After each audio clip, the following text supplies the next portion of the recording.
welcome to the debate. I'm your host, Maqbool, with you at PTV World. In today's show, we're going to be taking a look at an important developing story in Pakistan with reference to the political landscape of the country. We know, of course, that there has been talks of negotiations and political dialogue with regards to the opposition and the government. And of course, this is something that has been mentioned many times before, but we saw formation of a committee by the PTI with regards to these talks, in the aftermath of which we saw a lot of discussion in the parliament with different leaders and politicians talking about how that committee is formed and then of course needs to be used forward for this dialogue to take place as well. At the same time, of course, it is important to mention what really goes on in terms of the way forward and of course the ways in which the Prime Minister himself has also formed a committee in order to engage with the PTI's committee, and this is an important step forward in terms of the democratic institutions of the country. We know of the committee discussions in terms of how they have taken place under the leadership of the National Assembly Speaker, who of course earlier had also extended his good offices for the support of these dialogues and negotiations. And of course, important to note are the formations of the committee members as well. At the same time, we're going to also be taking a look at what really is the move forward and what is presented by the PTI. A charter of demands is going to be put forward in the next meeting that is going to be held on the 2nd of January, which of course the PTI cited is something that they need some time for in consultation with many members who were not part of the committee discussion. And so we're going to be taking a look at what that would be like and trying to understand that whether or not this can actually move forward to a reasonable political situation. But as many others have also pointed out, that at least this is a good step forward in terms of these negotiations taking place and of course developing further. Whether or not this can actually bring out some positive way forward, of course, remains to be seen. So that's going to be our focus in the show today. For this and more, as always, in the studios, I've been joined by Senior Analyst Farrukh Pitafi, and we've also been joined online by Dr. Niaz Murtaza. Senior Analyst, thank you very much, Dr. Niaz, for joining us and being a part of the discussion. And I'll start with you. We've mentioned, of course, this discussion in our previous shows as well. And I want your take on what really is going on in terms of the committees on both the sides, and particularly in terms of the effort and sincerity with which this is proceeding with. We've seen, of course, previously also such dialogues and roundtables, discussions taking place, and a lot of rhetoric, at least in terms of moving forward with negotiations. But now that we've seen this committee actually sitting down and having this talk, how hopeful are you of something actually coming out, and whether or not you believe that these committees have the substance or have the political will to make that happen?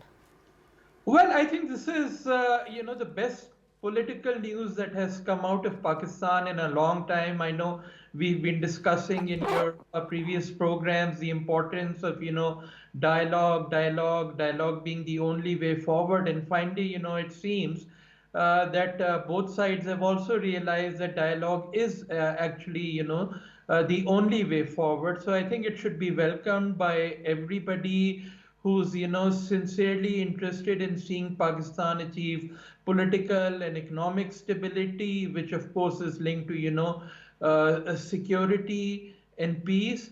I hope that both sides will make the effort to make sure that these talks do succeed. There's obviously a lot of mistrust on both sides. There's been so much bad blood on both sides. So many bad things have happened over the last 2 years that it will require a lot of effort from the senior most members on both sides to make sure that small things don't derail talks. Unnecessary comments from both sides, from hotheads, from hawks on both sides, and not just both sides, but even people outside these two parties who are not really interested in seeing that political stability return to Pakistan. So obviously there's a lot of pitfalls, and that's why the role of the top leadership on both sides will be very, very important. Now, in terms of what kind of agenda will be set up, I think the good thing is that both sides have given up on trying to have preconditions, and by preconditions I mean things getting accepted even before talks start. So PTI had some preconditions earlier. They've given up on it. The government hasn't set up any preconditions, so that is good. But obviously that still should not stop either side from making unilateral concessions. to set an environment for talks which help in building trust and confidence on both sides. Obviously, the PTI has been asked to give its demands, and obviously, I'm sure it will have a lot of issues on the plate that various leaders have been mentioning. For example, issues related to the elections, issues related to the election tribunals, the 26th amendment, then the reserve seat verdict, the cases against its leaders, inquiry on what happened on 9th May and 26th November. So obviously there's a very long list. So now let's see which of those topics, PTI decides to include in it, the final list that it's supposed to submit before the next meeting.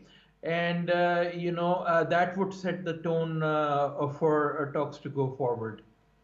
Right, absolutely. I also want your take on the formation of the committee members as well. We saw, of course, that both sides have chosen certain number of people, and there seems to be certain members that traditionally have been part of such committee members, such as the defense minister, that haven't been part of these committees. So I want your take on the formation of these committees as well and what you make of it.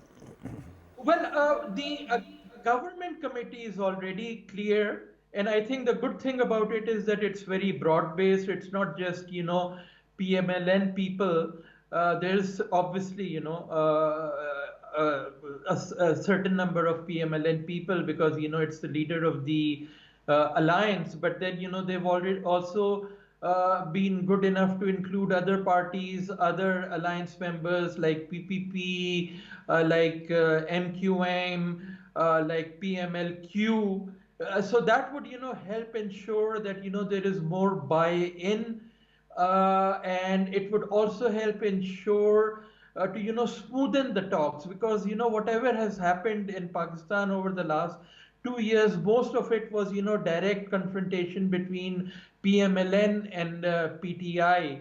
So if you have other cooler heads, on the side of PMLN to counsel it, to cool things down if certain issues crop up. So I think that's a very good decision. That has a lot of positives in terms of buy-in, in terms of keeping things on track. The PTI side, obviously, some names were mentioned. Some of them could not reach the meeting. Maybe it was just because it just so happened so suddenly that maybe they were out of town or whatever. But it would also be good for the PTI to try to rope in other people. It also has an opposition alliance which includes obviously the Sunni Ittihad. Then it's also been working very closely with other parties like Mr. Achakzai's party. It also has ongoing dialogues with the JUI. So all these parties are in the opposition, and if it's a more broad-based representation from both sides, I think those are all very experienced names and parties which have been part of the political process for very long, and they will bring in cooler advice on both sides. So let's see what PTI decides. But it's also clear that those other opposition parties, they may have other issues as well beyond what the PTI may want to talk about. So all that needs to be kept in mind before PTI decides. Obviously, the focus will be mostly on the issues that PTI has because it's the biggest opposition parties and it's the party that's been at loggerheads with the government. It also has a government in KP, which is a very sensitive province. So while the other parties like JUI, they have their own agenda, which may not necessarily go well with what the issues are between the government and PTI. So let's see how it unfolds. But all in all, I think it's a very good omen. The first positive political, progress in a very long time in Pakistan.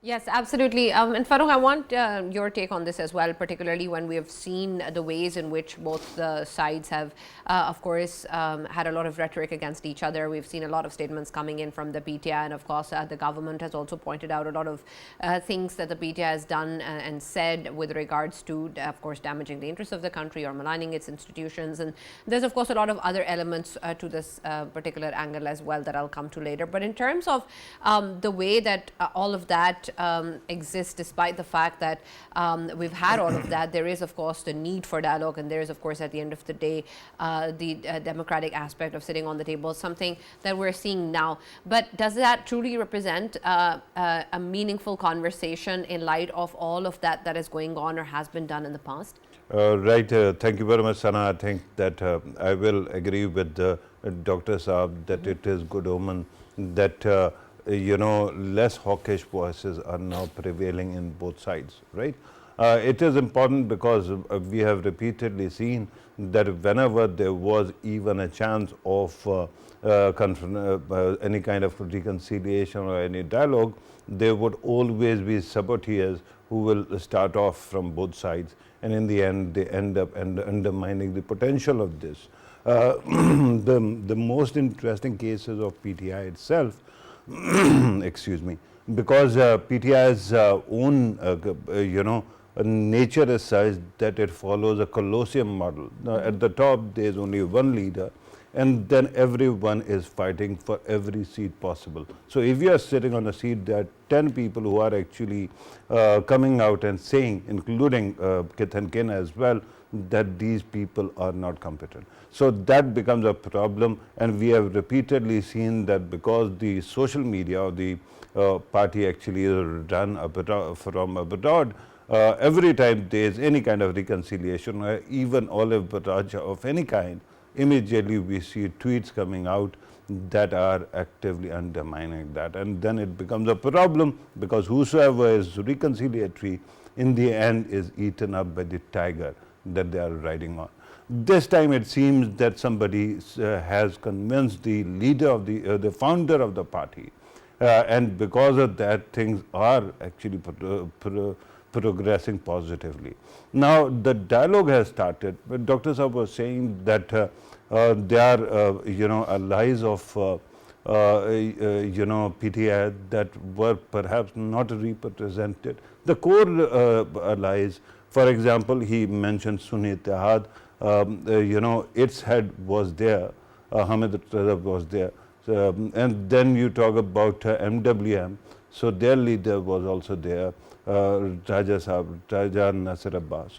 So with that there was at least representation of people that PTI actually believes are their core allies. But when you talk about others, of course, Achakzai Saab or Maulana Fazlur Rahman could have been included. But the problem is a party which is not ready to trust its own leadership for long, save one person, that would be hard protest to trust anybody else, and that becomes a problem. From government side also we have seen all the seriousness. Very senior people have actually sat there, very empowered people. So there seems to be potential for a good dialogue. Today was only talks about talks, right? And in the end, what exactly is the things that we need? What exactly can we expect to come out of this dialogue? So that takes us back to the question of democracy, the nature of Pakistani democracy, which has been weak, which has been short-lived in the past also. Dr. Saab was talking about 2 years. I would actually stretch it and go beyond that, at least for past 10 years. There has been, this permanent instability of mind because everything seems to be unpredictable, and that's a negative thing for any country that seems to actually have a lot of potential, right? And if you actually take a step back, then you will notice that the entirety of 76 years of the country's existence has more or less the same kind of experience. So what exactly is missing? What is missing is a consensus among political parties not to upstage each other and to coexist in tandem, whatever it might be. In 90s, we saw that there were two major parties which would actually upstage each other, and they would continuously question the mandate of each other. What did it do? The forces of chaos, and I don't mean the permanent institutions, the people who actually are so fickle, who want to see a change of government in 1 year, 2 years, they actually kept on prevailing, and the country had very unstable kind of foundation, political foundation. Then once these two parties actually came together, the forces of chaos actually found a third party which at that time did not have that kind of mileage and started using it. Now if all of them agree in principle on democratic principles, in the centrality of constitution, and then the importance of the parliamentary process, in the end what you will see is eventually all these forces that might be actually trying to pull us apart, they will die down, and the country eventually will find the kind of footing that is needed for democracy to thrive. If that happens, everything is going to be really, really awesome. So what PTI seems to be actually asking is some kind of relief now, but I think in the end what it is going to get eventually is a relief in the sort of level playing field whenever the next election comes, and I believe the next election will take place on time once this parliament is near its expiry date. At that time perhaps things will actually look better. In the interim, of course, there are going to be some measures, but in the end you have to wait and see how this actually unfolds. Of course, it's like building a house of cards. Whenever negotiations are there and there are so many forces which can actually sabotage something, we have to wait and see how this actually comes out. Absolutely. Dr. Niaz, I want your take on the Charter of Demands that is expected to come on the 2nd of January in the next meeting. And while, of course, we know some of the demands, of course, that have been put forward by the PTI over time, and, of course, most importantly with regards to their founder, but there's also, of course, other aspects to it, for example, arranging meetings and, for example, dealing with other issues and other leaders of the PTI as well.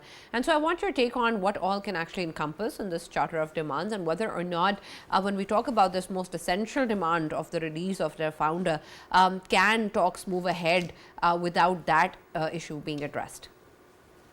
Well, I think, there's a good principle in these kind of negotiations, which is about, going first for low-hanging fruits.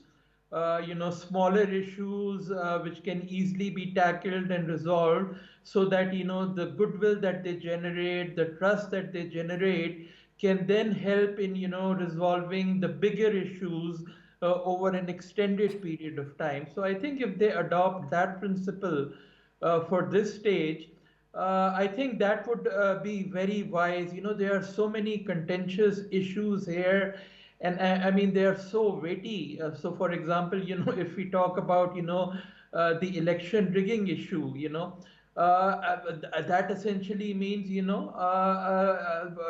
questioning the existence of this government, and going in for new elections. So if that becomes the first issue to be discussed, then the whole thing might fall apart. But if they can start with the smaller issues, like release of some of the leaders, and maybe with the more senior leaders like Imran Khan and Shah Mahmood Qureshi, a two-step process where maybe they are moved first to their houses, because let's remember, he's not in jail for a conviction. He's just in jail now for the NAB issues, and pre conviction kind of arrest under NAB and other FIRs. All the convictions that he had have either been overturned, or at least the sentence has been suspended. So there's no huge legal issue involved if the government does show some partial concession in terms of maybe moving him to Banigala or Zaman Park. Similarly, with Shah Mahmood Qureshi, then other lesser issues. There's a court verdict, which is not really like just a PTI demand. It's also the demand of the Supreme Court about the reserve seats. So it's time for the government to also show some magnanimity and accept those issues which seem very clear, where other people are also echoing what the PTI is saying, neutral, well respected entities like the Supreme Court. So I think if the government takes it's in a stronger position. The PTI has so many leaders in jail, others are on the run, others have been leaving the party. And so I think there is more scope for the government to show, large-heartedness and concessions to make things move forward. It has more at stake, because if there's going to be political stability, then it will be easier for it to, achieve economic stability and show results before whenever, elections are held. So I would advise them to, start with the smaller issues and then incrementally go towards the bigger issues. Right, and you talked about the Supreme Court. There was another aspect that was discussed with regards to a guarantor, and we saw Mr. Sanaullah also respond to that. But I want your take on what that means, particularly in such talks. While, of course, both sides are political entities and they can engage with each other and have this conversation and dialogue, which is important. But do we need a guarantor, and will that help? Who's going to ensure that this actually happens, and who is capable or in a position to actually play that role of a guarantor when there are political parties sitting down and talking to each other? Well, I think the good thing is that it's political parties that are talking to each other. There's always this talk that PTI is a very unpredictable party, and it's difficult to believe in it. So we need a guarantor for it. And then it was also demanding to talk to the establishment earlier on. And I think it's good that it's given up on that demand. But then you could also counterpose the other question. Who will give the guarantee that this government is really now fully empowered to take all the decisions? Because talks between political parties would only be meaningful if both parties are fully empowered and they don't have to go and talk to a third party to get approval. So the question of guarantor could then be asked about both sides. But I think rather than looking for guarantors, they should look at developing their own trust, which is what I was hammering at. Start with these smaller issues, build that trust, so that that trust becomes the guarantee, rather than looking at a third country, or a third party within Pakistan, and then who would give the guarantee for that third party. So I think all that is more complicated. I think the straight route is to develop the trust and confidence through small measures first. Right, absolutely. And Farrukh, I want a similar take from you as well, based on the role that any other entity can actually play in this regard. And add to that the concern that I was referring to earlier, in terms of the element of the nexus with the military as well, and with General Faizz's case as well, that exists with regards to the PTI. And while, of course, that situation is developing, the incidents of May 9th are something which are very, very essential and dreadful to the role that the PTI or its leadership has played, into the, of course, military nexus that is being formed. So I want your take on how this can actually go forward, with that aspect also existing, and then whether or not other institutions can possibly be involved within this dialogue process. Right. Thank you very much again, Sana. I think that whosoever is asking for a guarantor does not realize what kind of nature of dialogue is taking place. When something this high profile is actually taking place, and when you have already heard that there were so many efforts to actually start this dialogue, and somebody actually sabotaged it or somebody cancelled it, then what do you get? What do you understand? That means everything is happening, and if it is happening, it in itself is a guarantee of the process. right? On one side, you have Deputy Prime Minister sitting, so many senior leaders of the ruling coalition. On the other side, of course, a fully empowered, representation of PTI, of course, which has been vetted by the founder himself. So with that, you know that there is guarantee. Now, of course, when you talk about guarantee, what exactly are you asking for? You are asking the army to actually step forward and be the mediator. The question is, what are, throughout our life, what have we been actually talking about? What has been the biggest concern? It is army's oversized role, right? If you want army to actually become, totally politically inert, what do? Do you ask it to come in, or do you ask it to, okay, we are going to settle everything and there will be less cup and we are going to steer the country in a better direction? So I think at this moment asking for any kind of, mediation or moderation will be, or guarantee for that matter, will be wrong. The best thing is you actually compare notes, you agree on as many things as possible, then produce a document which can lead the country in the right direction, a COD, a Charter of Democracy 2.0 or perhaps 3.0.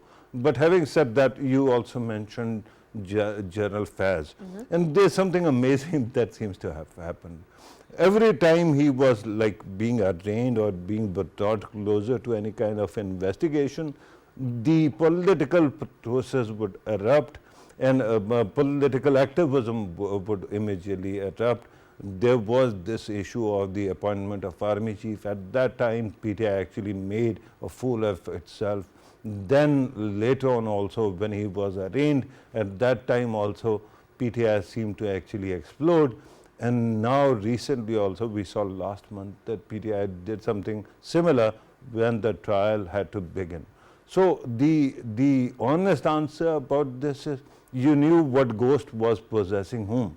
And now that ghost has been detached, now everything seems to be on track.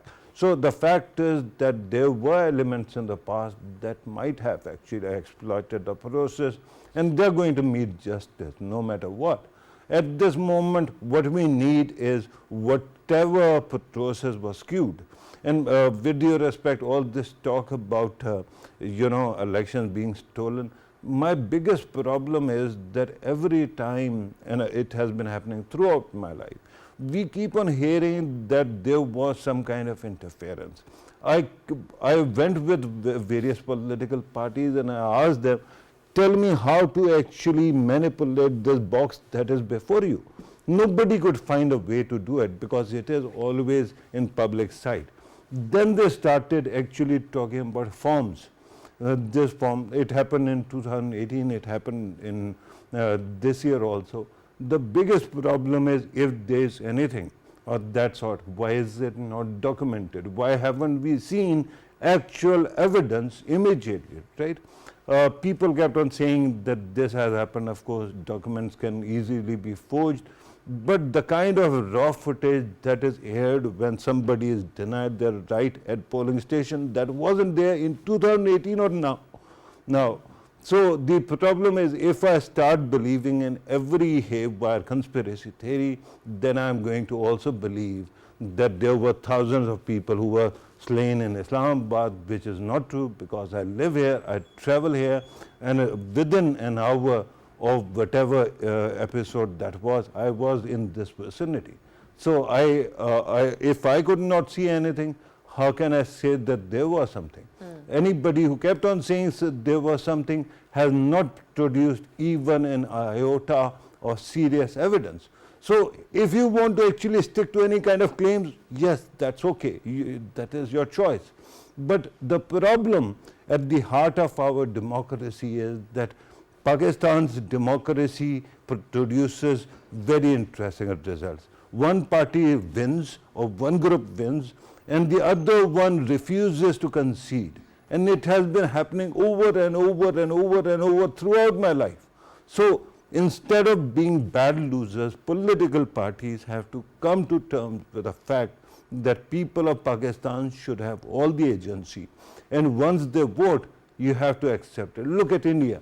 In India, I mean, the EVMs, everybody starts believing, even Elon Musk thinks that it can be manipulated.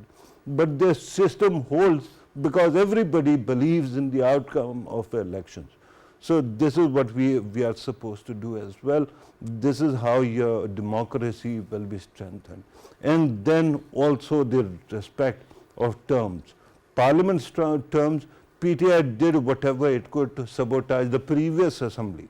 It has done a lot to undermine this as well. And I mean not the people who are sitting in the parliament, but people who are sitting without and who want to actually bring it down. The problem is parliaments of this country, they have told you, are not going to be fungible. They are going to stay, they are going to complete their term. So you have to start making peace with the idea.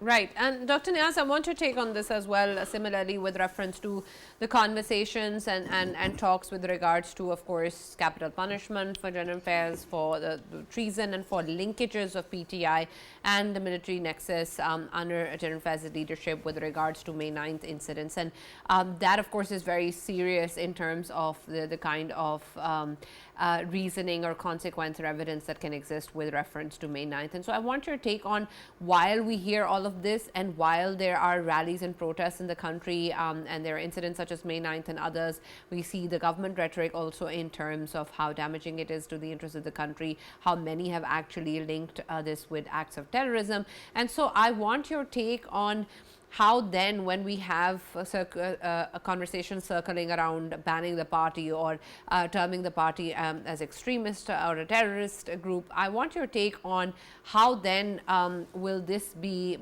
something that will move forward in parallel when we have these particular aspects also being discussed and coming out. Well, the idea of, even yesterday, a couple of days ago, there were, some statements by ministers about, PTI being a terrorist party. I think it's as unhelpful and childish as PTI constantly calling, PMLN and PPP chores.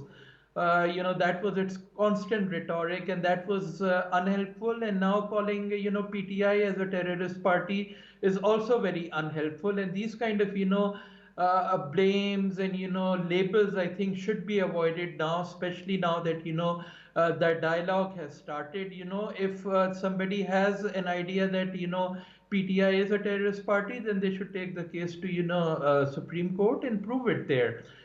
From what I can see, yeah, there have been, instances where PTI has been involved in some violence. But, when you're talking about a terrorist group, TTP is a terrorist group which doesn't, and what is the hallmark of TTP? It doesn't participate in the political process. It deliberately sits in its offices and pre-plans the murder of innocent people. Now, PTI doesn't do that. What has happened is that, there were protests, and then, spur of the moment, things got out of hand, and then, there were some casualties. I still haven't seen evidence of, pre-planning by PTI to kill innocent people. And until you have that, you can't really talk about terrorism. So I think those kind of things should be avoided. May 9th, yeah, it does bring a bad name to the country, but right now the bad name that is being brought to the country is the fact that, those cases are being decided by military courts, and already there's been a statement by the European Union saying that this is against Pakistan's commitments, written commitments to international, conventions that it has signed. So I think it's important to, take those things. A lot of this has happened because of, political struggles. And when you have, crimes being committed because of political struggles or as part of political struggles, then you can't really look at it from only a very narrow legal angle. You have to look at the whole political situation and then decide about it.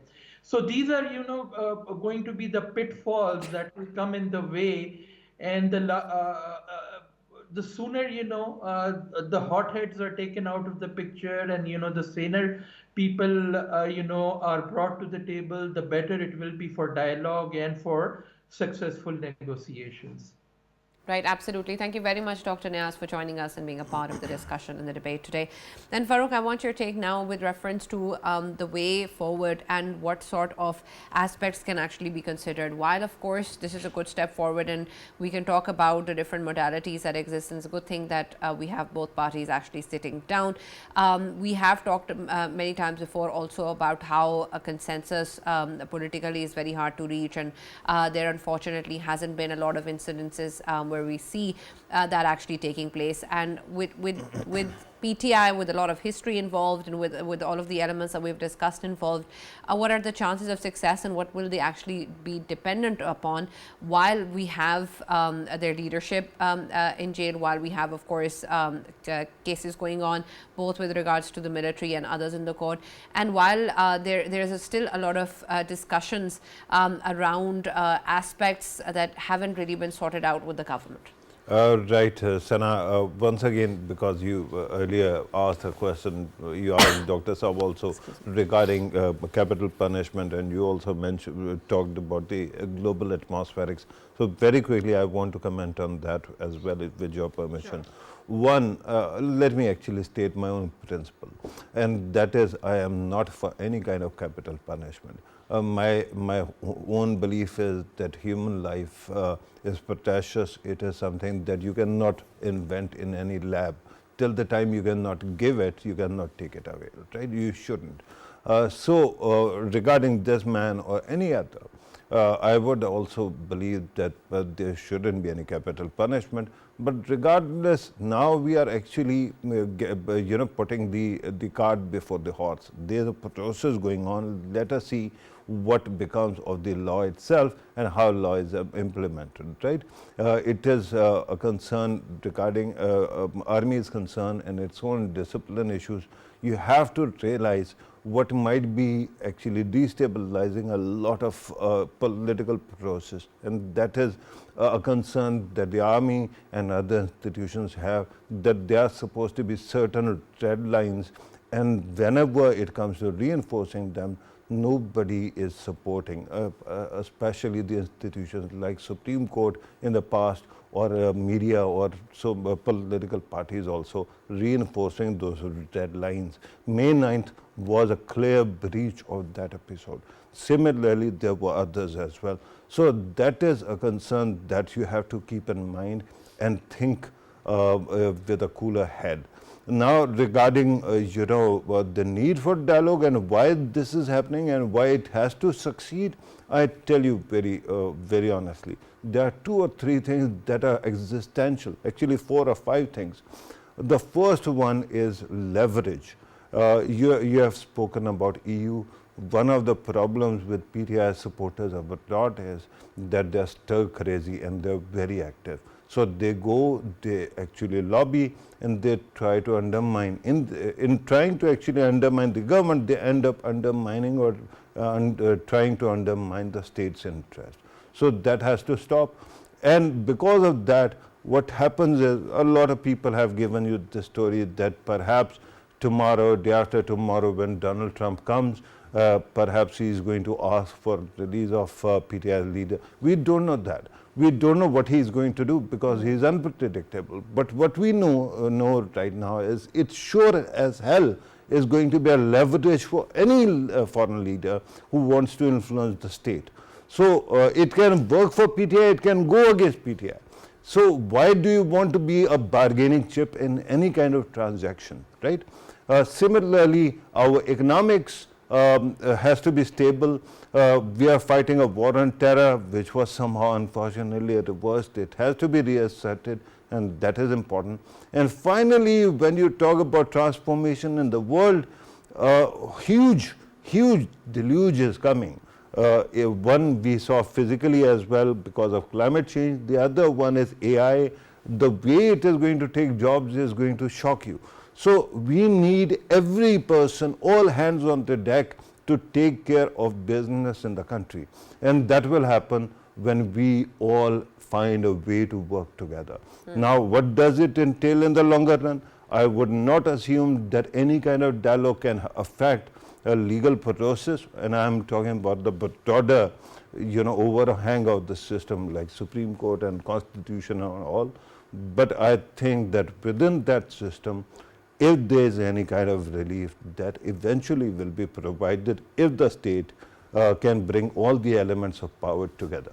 Absolutely, and we of course hope for that to actually happen. Thank you so much, Farrukh, for joining us in the debate as always. That's all that we have time for. We'll now see you tomorrow.